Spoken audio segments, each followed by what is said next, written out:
Hi സുഹൃത്തുക്കളെ, ഇന്നത്തെ നമ്മുടെ വർക്ക് പ്രഷർ പമ്പ് കംപ്ലൈൻ്റ് ആണ് എന്ന് പറഞ്ഞു വന്നതാണ്. ഇത് വർക്ക് ചെയ്യില്ല. ഈ ഗാർഡൻ നനയ്ക്കുന്ന പ്രഷർ പമ്പാണ്. പ്രഷർ പമ്പിൻ്റെ കപ്പാസിറ്റർ ചെക്ക് ചെയ്ത് നോക്കുമ്പോൾ 15 UF ആണ് കപ്പാസിറ്റർ വേണ്ടത്. 3 UF ആണ് കിട്ടുന്നത്. അങ്ങനെ കപ്പാസിറ്റർ ചേഞ്ച് ചെയ്ത് ഓണാക്കി നോക്കി. ഓക്കെ, വർക്ക് ചെയ്യുന്നുണ്ട്. അപ്പോൾ വാൾവ് ഒന്ന് ഓണാക്കി നോക്കാം. ഇപ്പോൾ പ്രഷർ ബാറിൽ 2 ബാറിൽ ആണ് കാണിക്കുക. ക്ലോസ് ചെയ്യുമ്പോഴും പക്ഷേ ഇത് കട്ട് ഓഫ് ആവണില്ല. ക്ലോസ് ചെയ്യുമ്പോൾ 2 ബാറിൽ തന്നെയാണ് ഉള്ളത്. ഇതിൽ അഡ്ജസ്റ്റ് ചെയ്ത് നോക്കാം. നമുക്ക് പ്രഷർ സ്വിച്ച് നമുക്ക് അഡ്ജസ്റ്റ് ചെയ്ത് ഈ നോബ് അയക്കലാണ്.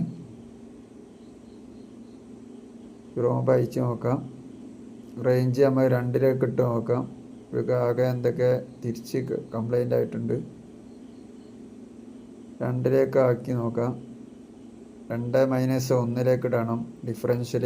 ഇപ്പോൾ 2ൽ നിന്ന് എത്തിക്കഴിഞ്ഞാൽ 1ലേക്ക് കുറയുമ്പോൾ പിന്നെ ഓണാവും. അങ്ങനെ കട്ട് ഓഫ് ആവാണ്ട്. കട്ട് ഓഫാണ് 2 ബാർ ആവുമ്പോൾ കട്ട് ഓഫ് ആവും.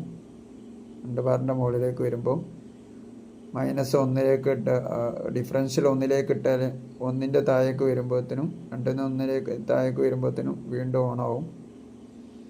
അങ്ങനെയാണ് വേണ്ടത്. പക്ഷേ ഇത് വർക്ക് കണ്ടിന്യൂ ആയിട്ട് വർക്ക് ചെയ്യാണ്. പ്രഷർ സ്വിച്ചിന് കംപ്ലൈൻ്റ് ആണ്. ഓക്കെ, ക്ലോസ് ചെയ്യുമ്പോൾ ആംബിയർ അത്രയും ബാർ എടുക്കുന്നുണ്ട്, പക്ഷേ ഓഫ് ആവുന്നില്ല.